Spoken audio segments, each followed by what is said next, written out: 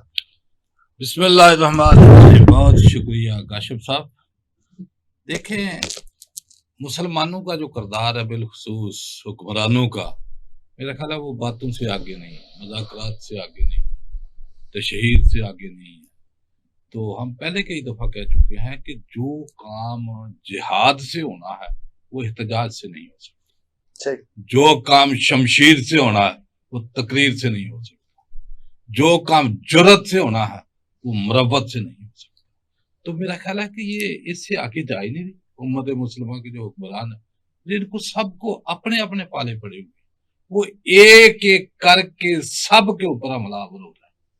کوئی ایک ملک یہ چند دنوں کے لیے سمجھتے ہیں کہ ہم پتہ نہیں محفوظ ہیں، لیکن کوئی محفوظ نہیں. اس کی وجہ یہ ہے کہ ان کا ایک اپنا آبجیکٹو ہے، ایک ٹارگٹ ہے.